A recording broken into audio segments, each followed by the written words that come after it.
Hey, sweet friend. Right here on the podcast, I talk about resetting a lot. I rarely talk about cleaning, but when I do talk about cleaning, I like to give you really good tactical strategies for cleaning your house. But for the most part, I talk about resetting. Why? Because resetting is so much easier. And if you really break it apart, resetting your home, resetting your life, resetting your mind is really what you need to do on a daily basis. I also have a free reset checklist for you. Now, this is a simple checklist to help you get in the thought process of resetting your home at night. Is it an end all be all to checklist or home maintenance? Absolutely not. But it's to help guide you because if you're anything like me, I can get off focus and not finish the job that I had started before moving on to something else. So for me, it's just a simple checklist to help move me from my home, from different areas of my home at night, so that when I go to bed at night and wake up in the morning, I am waking up to a fresh, clean slate. So if you want this free checklist, this free reset checklist, go to habitsandhome.com and download it. And anytime I make updates to this checklist, I will make sure I email you the new update. All right. Today, on today's episode, so speaking of resets, I want to talk about the difference between resetting and cleaning because there is a distinct difference. And I want to make sure that I'm super clear with those definitions. So let's dive into today's episode.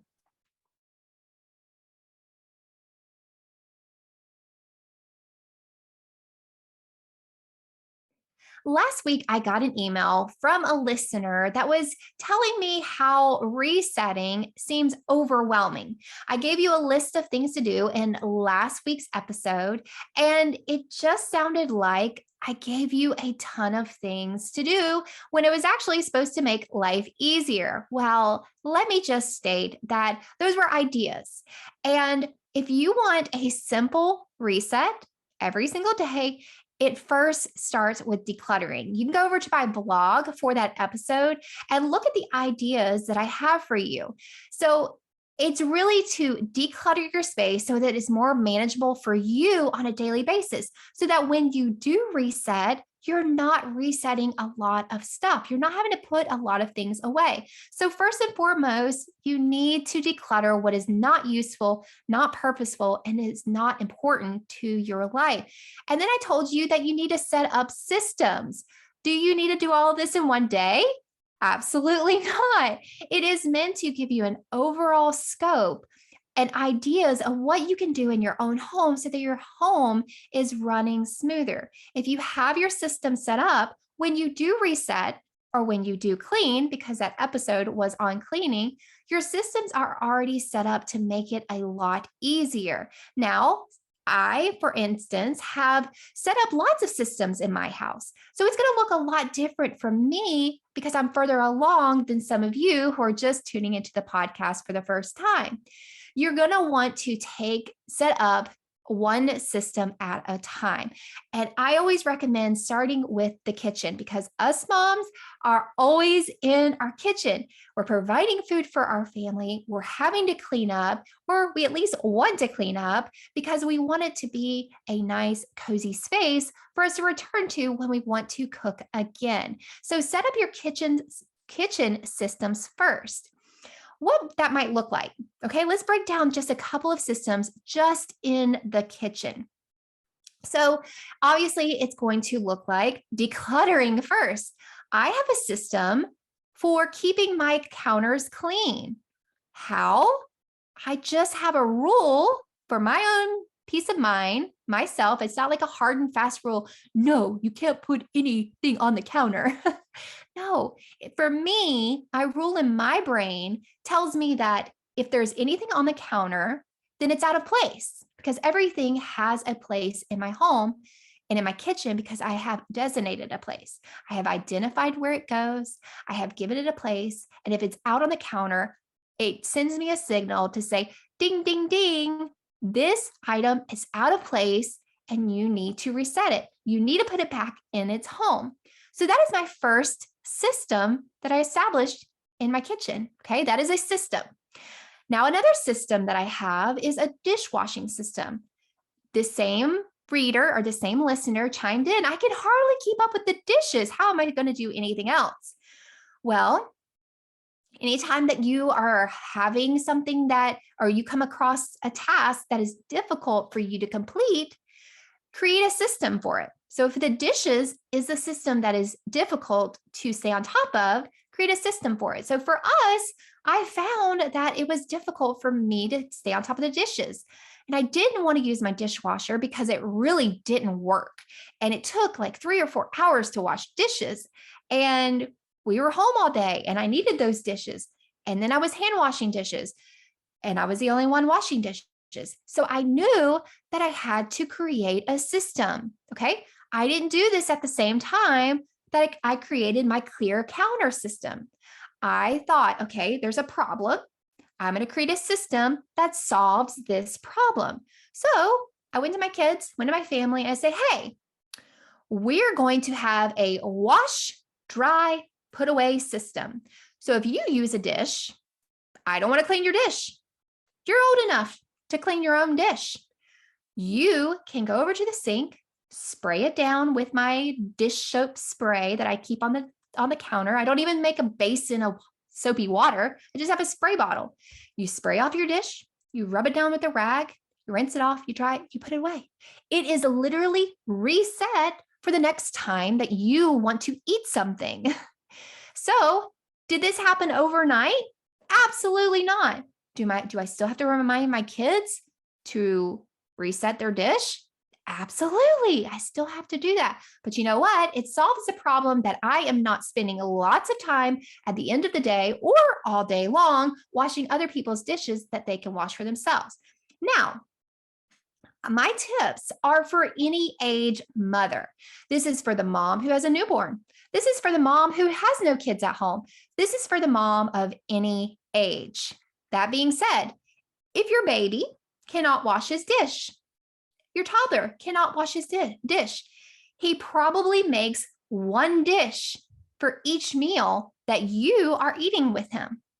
I don't think it's very difficult for when you're washing your dish, drying it and putting away, to also wash his dish, wash it, dry it, put it away.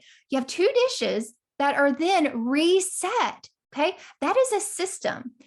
I know that we get into this hurry mindset of not taking our time, and we feel like we create this fictitious story that we don't have enough time and that we have to do all these things. Well, really, how long does it take to wash a dish? Maybe 30 seconds. 30 seconds. Okay.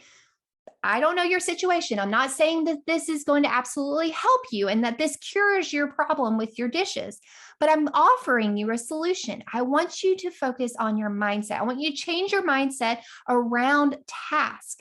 How can you reset it right then so that it is not hovering over you and looming over you, this huge problem that you have built up? Okay. So that is another system, a wash, dry, put away system. All right, let's think about another system. Okay, let's think of under the sink storage. Okay, I'm going to create a system for what I really want to store underneath my sink. What do I need? Okay, for me personally, I need our wash basin for our dishes when we actually have a large pile of dishes and we don't keep up with it. Okay, I need to keep that there. And then I really only need to keep the products that I actually use on a regular basis. All of the other products that I use maybe once a month or twice a year when I actually deep clean different spaces can be moved to the laundry room or to the back of the cabinet. Okay, so I'm creating a system for storage. Also in my kitchen, I have a meal planning system. For me, there was a problem with knowing what to fix every day for meals. My kids would come to me and be like, "What's for dinner, Mom?" And I'm like, "I don't know. Why is this pressure on me?" Like, I have to plan the meal. I have to shop for the meal. I have to cook the meal. I have to clean up after the meal. I don't want all of that pressure. So I systemized my meal planning and my shopping and my meal prep to where it's not so much of a burden. It is a system. Okay. After cleanup, after dinner cleanup, we all get up from the dinner table and everybody leaves their chairs pushed back and their cups all over their dining room table. Ding, ding, ding, red flag goes off. I don't want to do that. I need to create a system for that. Okay, so you see how systems come into place when you are easily resetting your home every day. Okay, now let's get to the main topic of this podcast, the difference between resetting and cleaning. Okay, for resetting should be short. It should be simple and it should be quickly gratifying. Okay, resetting is think about this. You brush your teeth and you reset your toothbrush into the toothbrush holder or a little cup inside your medicine cabinet. You reset it, you put it back to where it's supposed to be. Okay, think about your shoes. When you come home from work, you're going to take your shoes off and you're going to reset them in the place where they go so that when you return to that designated spot, your shoes are there. So resetting your home at night follows your systems or your rules. So for me, resetting my kitchen means that there's no dishes for me to do. There's nothing on my counter because I personally live by a clear counter rule. I don't have pretties. I don't have a container of utensils on my counter because for me, I had to go hardcore a couple of years ago. I was a person that kept things on the counter. But I knew that if I wanted to change my habits, I wanted life to be easier, I wanted my home to be more manageable and simple for me, I needed to go hardcore and have nothing on the counter. So resetting your counters might look like this. You take a laundry basket and you start at one end of the counter and you rake everything that's on that counter into the laundry basket. And you carry that laundry basket around and you put everything back to where it's supposed to go. That might work for you. I actually teach people how to declutter that way. You remove everything from the space and put it in a basket, and then you declutter from the basket. It's called container decluttering. So resetting your kitchen looks different for everyone, okay?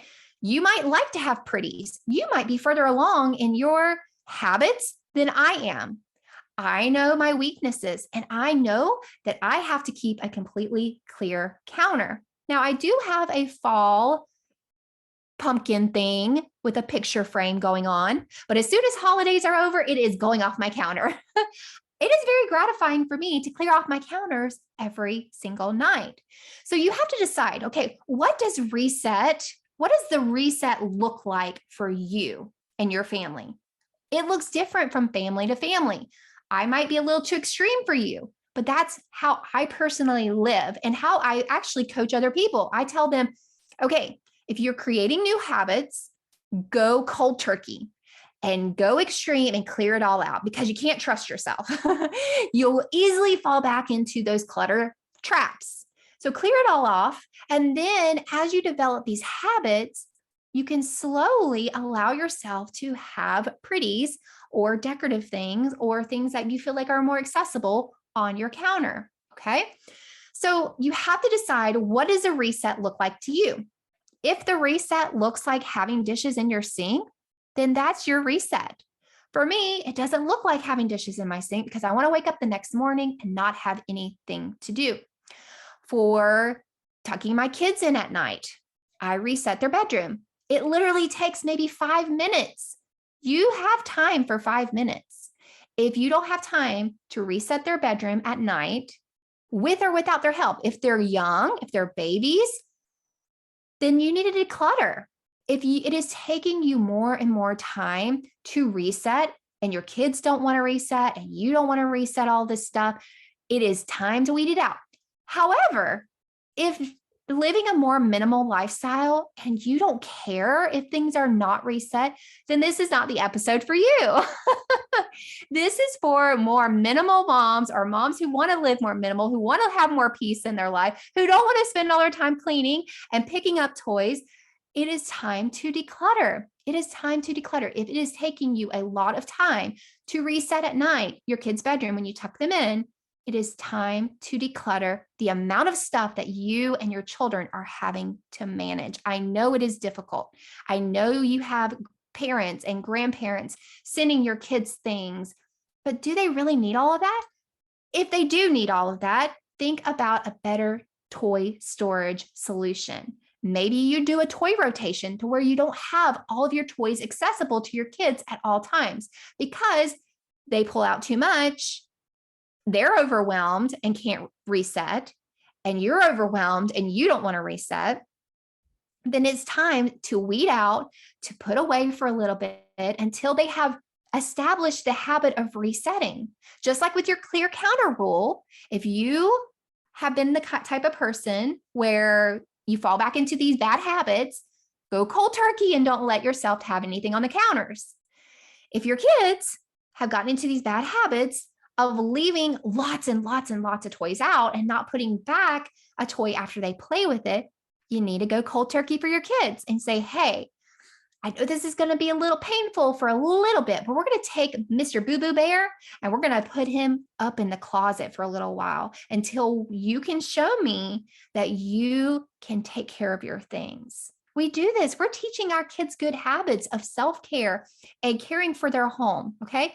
So a reset is short, it is simple, and you get a quick win. Okay. It is a quick sense of peace. If you like things being out and you still have peace with the things being out, so be it. Okay. You don't have to take this advice. I am trying to provide you with some tips that have personally helped me and my life. Now, you are going to want to take your resets, your reset areas one at a time. When you download my reset checklist, do not, I repeat, do not tackle all of those areas to reset right away. You want to start simple. You want to start with the kitchen. Maybe your first month of retraining your brain to reset every night is just in your kitchen, and it's just with your dishes. Okay, just start there. I'm actually going to be working on a reset mini course for you so that when you do download that reset checklist, that you will have that mini course to help guide you to retrain your mindset and to help you move slowly through these different areas of your home. So now let's talk about cleaning. What's the difference between resetting and cleaning? Well, cleaning takes a little bit more time. It takes a little bit more attention to detail, and it is done less frequently. In my last podcast episode, I told y'all that I probably deep clean maybe 4 times a year. Truth be told, it's actually probably 2. These different areas around my house, I deep clean probably twice a year, every other season, probably spring and fall, because it's not important to me. It's not important to me. The clutter and the mental, like the visual clutter is way more important to me and hinders my spirit more than the actual like dirty, like quote unquote dirtiness of the house. I don't care. I have 3 kids in my life right now and I want to spend time with them. So I'm not going to worry so much about the cleanliness, like the purification and the sanitization of my house. My kids' immune systems are top notch. And it's probably because I don't like deep clean all of the time. I tidy, I reset. And you know what? I am not cleaning and resetting all day long. It's just become habit. And I hope it can become habit for you too, as you change your mindset and as you tackle one reset, one habit at a time. All right, friends, I'm going to leave you right there. If you want to download my reset checklist and then get the updates later on, make sure you go to habitsandhome.com. All right, I'll see you right here next time at the Habits and Home Show.